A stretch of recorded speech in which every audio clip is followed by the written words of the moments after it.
আজকে egg freezing নিয়ে doctor মিনার সঙ্গে কথা বলে নেব। রাইট। এগ ফ্রিজিং আমরা কেন প্রমোট করছি মহিলাদেরকে, একটা কথা আছে। একটা হচ্ছে কি, যত বয়স কম তত হেলদি শুক্রাণু অ্যান্ড অত হেলদি ডিমটা। হেলদি শুক্রাণু, হেলদি ডিম অ্যান্ড হেলদি শিশু, মানে হেলদি বেবিটা। তো একটা হচ্ছে কি, এখন মহিলা যত ক্যারিয়ার কনসিয়াস আছে, উনি চাইছেন কি এখন আমরা মা হব না, লেকিন ওনার এগ উপরে এজে আসার না হয়। যখন এগ কালেকশনটা হচ্ছে আর ফ্রিজিং এ চলে যাচ্ছে লিকুইড নাইট্রোজেন ভিতরে, ওই উপরে কোনো বয়সে ইফেক্ট হয় না। যদি আপনারা 22 সালে या 24 সালে या 25 সালে আছেন আর আপনারা এগ ফ্রিজ করতে চাইছেন, ডেফিনেটলি আপনারাকে 10 to 15 ডেজ ইনজেকশন নিয়ে ডিমকে বড় করে ইউ গো ফর। এই বয়সে কি হবে, আপনারা ডিমটা হেলদি থাকবে।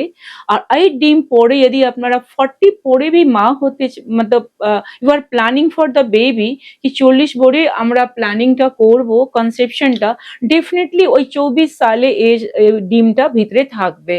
তো এখন একটা হচ্ছে কি, যদি আপনারা ক্যারিয়ার কনসিয়াস আছেন আর লো এজে, কম এজে মা হতে পারছেন না, তো ডেফিনেটলি চাইছেন না, তো ডেফিনেটলি আপনারা এগ ফ্রিজিং কে প্রমোটটা করুন। You go for the egg freezing, আমরা এটা প্রমোট করব। বিকজ সবাই চায় কি অ্যাডভান্স এজে মা হব আর সুস্থ হেলদিটা পাবো। তো কি করে সুস্থ হেলদিটা পাবে, ডেফিনেটলি লো এজ গ্রুপে যদি আপনারা এগ ফ্রিজটা করেন। এগ ফ্রিজিং নিয়ে আমরা সংক্ষেপে বলতে পারি যে আপনি 22, 24, 25 বছরের মধ্যে যদি আপনার সুস্থ কোয়ালিটি সম্পন্ন এগকে ফ্রিজ করে রাখেন, যেটা নির্বাণার মাধ্যমে হতে পারে, সেটা সম্পর্কে ডিটেলে জানবো, তাহলে পরবর্তীকালে সে আপনার এজ 35 to 40 যখনই হোক, আপনারই সেই হেলদি ডিম দিয়ে আপনি কিন্তু গর্ভবতী হতে পারছেন এবং হেলদি বেবি পেতে চলেছেন।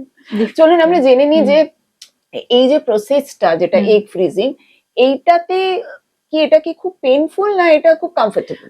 ডেফিনেটলি মহিলা ভয় পেতে পারে কি আমরা এগ ফ্রিজিং কে কেন যাব। আইভিএফ মানে this is a kind of IVF, but আইভিএফটা হচ্ছে কি তুমি জাস্ট ফ্রিজিং পর্যন্ত যাচ্ছ আর কনসেপশনটা নিচ্ছ না। নন পেইনফুল প্রসিজার।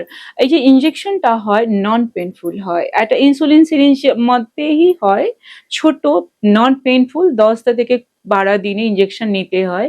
ডিম যখন 16 to 20 মিলিমিটার হয়ে যাচ্ছে, তখন শর্ট এনেস্থেশিয়া 10 থেকে 20 মিনিট এনেস্থেশিয়া মাধ্যমে আমরা मतलब বাইরে কোনো এটা मतलब কোনো অপারেশন নেই, চেট মার নেই, ভেজাইনা মাধ্যমে আমরা ডিমকে তুলে নিই আর তারপর এটাকে ফ্রিজ করে দিই। ওকে ম্যাম, এটা কি খুব এক্সপেন্সিভ?